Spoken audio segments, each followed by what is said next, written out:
ग्रंथों में हजारों वेदों का वर्णन मिलता है, जिसमें एक से एक घातक अस्त्रों का वर्णन किया गया है। कुछ तो ऐसे भी भयानक अस्त्र थे जिनके प्रयोग से करोड़ों प्राणी एक क्षण भर में ही भस्म हो गए। तो क्या आप जानते हैं कि आखिर हिंदू महाकाव्य के अनुसार किस देवता के पास सबसे शक्तिशाली अस्त्र मौजूद था? आखिर उन अस्त्रों के क्या नाम थे और उन अस्त्रों की कितनी मारक क्षमता थी? इस वीडियो में यही जानेंगे, इसीलिए अंत तक बने रहिए। चौथे स्थान पर है देवराज इंद्र के अस्त्र। कहते हैं देवराज इंद्र के पास ब्रह्मांड के लगभग सभी दिव्यास्त्र मौजूद थे, क्योंकि वो स्वयं स्वर्ग लोक के राजा थे। वहीं कुछ ऐसे भी अस्त्र थे जो स्वयं इंद्र के पास ही मौजूद थे, जैसे कि इंद्र का खड़ग, इंद्रपाश, वासवी शक्ति जो उन्होंने कर्ण को दी थी। उसके अलावा इंद्र का गदा, वहीं इंद्र का चक्र और इंद्र का फरसा। लेकिन जो सबसे शक्तिशाली अस्त्र था वो कोई और नहीं बल्कि देवराज इंद्र का वज्र था, जिसे वज्रास्त्र भी कहते हैं। कहते हैं वज्र एक दुर्जय और अत्यधिक शक्तिशाली अस्त्र था। एक बार चलाने से इससे इतनी ऊर्जा निकलती थी जो लाखों प्राणियों को क्षण भर में भस्म कर सकती थी। कहते हैं देवराज इंद्र ने इस वज्रास्त्र का उपयोग कई सारे शक्तिशाली राक्षसों का वध करने के लिए किया था। वहीं ऋग्वेद के अनुसार इस वज्र का निर्माण स्वयं महर्षि दधीचि की हड्डियों से किया गया था, जो उन्होंने लोक कल्याण के लिए दान में दे दी थी। और इसी से स्वयं विश्वामित्र ने निर्माण किया देवराज इंद्र के वज्र का, जो कि अत्यधिक शक्तिशाली और भयानक अस्त्र माना जाता है।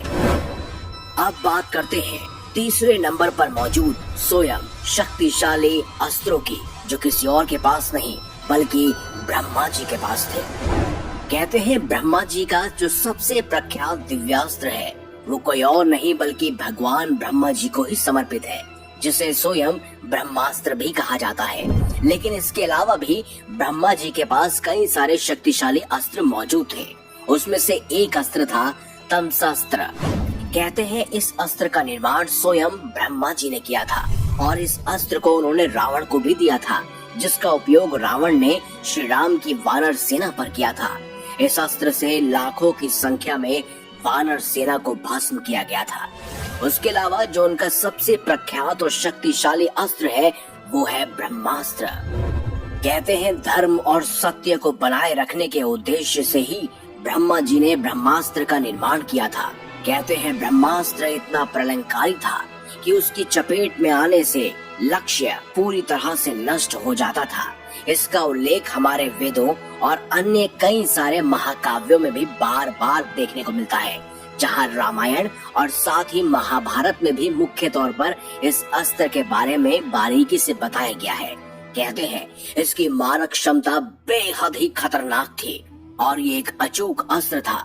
और कहते हैं इसी से प्रेरित होकर हमारे इंडिया भारत देश ने अपनी एक मिसाइल का नाम ब्रह्मोस रखा है। वही कहते हैं कि ब्रह्मास्त्र से भी 4 गुना अधिक शक्तिशाली जो अस्त्र माना गया है, जो स्वयं ब्रह्मा जी के पास था, वो ब्रह्मशीर अस्त्र था, जो ब्रह्मा जी का सबसे सर्वश्रेष्ठ अस्त्र माना गया है। कहते हैं ब्रह्मशीर अस्त्र को शिव के पशुपतास्त्र और विष्णु भगवान के नारायण अस्त्र की श्रेणी में रखा जाता है। अब बात करते हैं दूसरे नंबर पर मौजूद सर्वशक्तिशाली देव यानी भगवान विष्णु के अस्त्रों की। कहते हैं भगवान विष्णु के कई सारे अस्त्र थे जो न केवल भगवान विष्णु को समर्पित थे, बल्कि विभिन्न विभिन्न अवतार जो उन्होंने लिए उनके पास भी वो अस्त्र मौजूद थे। और उन्हीं में से एक अस्त्र था नंदक तलवार। कहते हैं नंदक नाम की खड़ग को धारण करने के कारण ही भगवान को नंदकी भी कहा गया है। स्कंद पुराण के अनुसार जब भगवान विष्णु दैत्यों से युद्ध करने उतरे थे तो एक मुहूर्त में ही उन्होंने लाखों दैत्यों को काट डाला था, वो भी सिर्फ नंदक तलवार से। उसके अलावा भगवान विष्णु के पास एक सर्वशक्तिशाली गदा भी था, जिसे कमोद की गदा कहा जाता है, जो बेहद ही अजेय थी। वो गदा बेहद ही ज्यादा शक्तिशाली था, जिसे शक्ति का प्रतीक माना जाता है और भगवान विष्णु इसे अपने बाएं हाथ में धारण करते हैं। कहते हैं एक समय इस गदा के प्रयोग से स्वयं भगवान विष्णु ने अंधक को पूर्ण रूप से मूर्छित कर दिया था। वहीं उनके अवतार यानी स्वयं भगवान श्री कृष्ण के पास भी कमोद की गदा मौजूद था।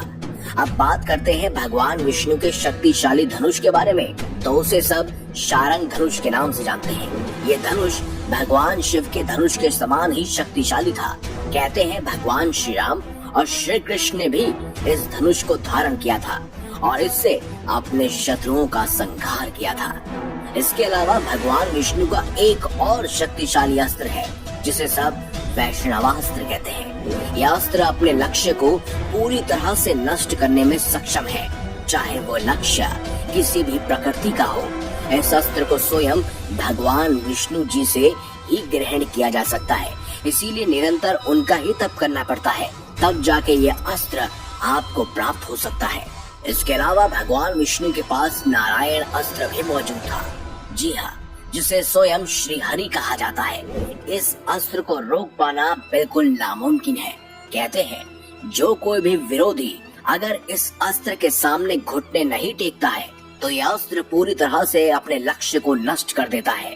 इसीलिए एक बार नारायण अस्त्र छोड़ने पर ये कभी भी अपने लक्ष्य को छोड़े बिना वापस नहीं आता है, बशर्ते आपको इसके आगे अपने आप को आत्मसमर्पण करना होगा, तब जाके ही ये अस्त्र आपको छोड़ेगा। उसके अलावा भगवान विष्णु का जो सबसे शक्तिशाली अस्त्र माना जाता है, जो स्वयं उन्हें भगवान शिव ने दिया था, वो कुछ और नहीं बल्कि सुदर्शन चक्र है। भगवान विष्णु का अमोघ अचूक अस्त्र, जिसका वर्णन भगवान श्री कृष्ण द्वारा महाभारत में भी किया गया है और स्वयं कई सारे पुराणों में भगवान विष्णु के लिए भी किया गया है। यह उनके सर्वोच्चतम ऊर्जा का एक मूर्त रूप है और उनके उग्र रूप को भी ये दर्शाता है। इस चक्र ने देवताओं की रक्षा और राक्षसों के संहार में एक अतुल्य भूमिका का निर्वाह किया है। ये भी भगवान विष्णु का सबसे शक्तिशाली अस्त्र माना जाता है। लेकिन अब बात करते हैं स्वयं नंबर 1 पर मौजूद सबसे शक्तिशाली अस्त्रों के स्वामी यानी देवों के देव महादेव भगवान शिव की। कहते हैं महादेव से जुड़े हुए जितने अस्त्र शस्त्रों का वर्णन हमें पुराणों, वेदों या अन्य धर्म ग्रंथों में मिलता है, उतना शायद ही किसी अन्य देवता के पास होगा। यहाँ तक कि स्वयं भगवान विष्णु का प्रलंकारी अस्त्र यानी सुदर्शन चक्र भी स्वयं भगवान शिव ने ही उन्हें दिया था। भगवान शिव के शक्तिशाली अस्त्रों में से एक है रुद्रास्त्र। ये अस्त्र अर्जुन को भगवान शिव ने दिया था, जिसका उपयोग उसने मेवाड़ कवच काल के असुरों पर किया था। श्री राम ने इसका उपयोग स्वयं कुंभकर्ण पर किया था। वहीं कहते हैं कि स्वयं भगवान विष्णु के ही अवतार यानी परशुराम जी को भी स्वयं भगवान महादेव ने ही फरसा दिया था, जिसे परशु का फरसा कहा जाता है, यानी परशुराम का सबसे शक्तिशाली अस्त्र कहा जाता है। कहते हैं इसी फरसे की सहायता से परशुराम ने कार्तवीर्य अर्जुन का वध किया था। इसके अलावा भगवान महादेव की एक खास खड़ग और तलवार भी थी, जिसको चंद्रहास तलवार कहा जाता है। वो इतनी शक्तिशाली थी कि रावण भी उसे एक बार नहीं बल्कि कई बार युद्ध में इस्तेमाल कर चुका था, और जब जब भी उसने किसी के विरुद्ध इसका इस्तेमाल किया तब तब उसने शत्रुओं पर विजय ही पाई। कहते हैं चंद्रहास तलवार बिल्कुल देवराज इंद्र के वज्र के समान ही थी। इसके बाद भगवान शिव का एक और प्रलंकारी अस्त्र है, जिसे महेश्वरास्त्र कहा जाता है। ये भगवान शिव के शक्तिशाली अस्त्रों में से एक था। वाल्मीकि रामायण युद्ध कांड सर्ग 90 के अनुसार लक्ष्मण जी ने मेघनाद के असुरास्त्र को महेश्वरास्त्र से ही काटा था। इसके बाद अगर हम बात करें अन्य अस्त्रों की, तो उनमें से एक अस्त्र था महामृत्युंजय अस्त्र, जो महादेव के शक्तिशाली अस्त्रों में से एक था। कहते हैं देवी ललिता ने अंडकासुर को मारने के लिए और उसको काटने के लिए इसी महामृत्युंजय अस्त्र का उपयोग किया था। उसके अलावा उनका एक और अस्त्र था, जिसे संभाव अस्त्र कहते हैं। जब देवी त्रिपुरा सुंदरी का भंद्रासुर के साथ भीषण युद्ध चल रहा था, तब एक समय भंद्रासुर ने अपने समस्त अस्त्रों के विनाश होने पर महामोह अस्त्र को देवी पर छोड़ दिया था, जिससे देवी की समस्त शक्तियां मूर्छित हो गई थी। तब जगदम्बा ने भगवान शिव के संभाव अस्त्र को छोड़कर उस महामोह अस्त्र को नष्ट किया था। उसके अलावा भगवान शिव का एक और शक्तिशाली अस्त्र था जिसे पशुपतास्त्र कहा जाता है, और इसी अस्त्र की सहायता से उन्होंने त्रिपुरा की 3 दानवों के नगरियों को एक साथ नष्ट किया था। कहते हैं इस पशुपतास्त्र को मानसिक संकल्प से, दृष्टि से, वाणी से तथा धनुष के द्वारा भी इस्तेमाल में लाया जा सकता था। ये पशुपतास्त्र स्वयं अर्जुन को किसी और ने नहीं बल्कि महादेव ने ही दिया था। इनके अतिरिक्त भगवान शिव के पास महेश्वर चक्र, शिव वज्र और बेहद शक्तिशाली अस्त्र थे, लेकिन भगवान शिव का सबसे प्रमुख अस्त्र कुछ और नहीं बल्कि त्रिशूल है, जो जगत में सबसे शक्तिशाली माना जाता है। कहते हैं सुदर्शन चक्र हो, ब्रह्मास्त्र हो या कोई भी अन्य अस्त्र, वो त्रिशूल का सामना नहीं कर सकता, क्योंकि त्रिशूल त्रिमूर्ति है, यानी त्रिदेवों से ही बना है। वह शंकर जी द्वारा छोड़े जाने पर इस पृथ्वी को क्षण भर में ही खत्म कर सकता है। वो महासागरों को सुखा सकता है, समूचे ब्रह्मांड को एक क्षण में ही नष्ट कर सकता है। तभी तो देवों के देव महादेव भगवान शिव को संहारक का देवता माना जाता है, और कहते हैं भगवान शिव का सबसे शक्तिशाली अस्त्र कोई और नहीं बल्कि त्रिशूल ही है, जो अन्य सभी देवताओं के अस्त्रों पर भारी पड़ता है। ऐसे में आपकी क्या राय है, कमेंट बॉक्स में हमें अवश्य बताएं। आखिर आपकी नजरों में किस देवता का अस्त्र सबसे शक्तिशाली है? अगर आपको हमारी ये खास जानकारी, वीडियो अच्छी लगी है तो इस वीडियो को लाइक करें, हमारे चैनल को सब्सक्राइब करें और ज्यादा से ज्यादा शेयर भी करें। मिलेंगे अगली बार एक नई खास वीडियो के साथ, तब तक देखते रहिए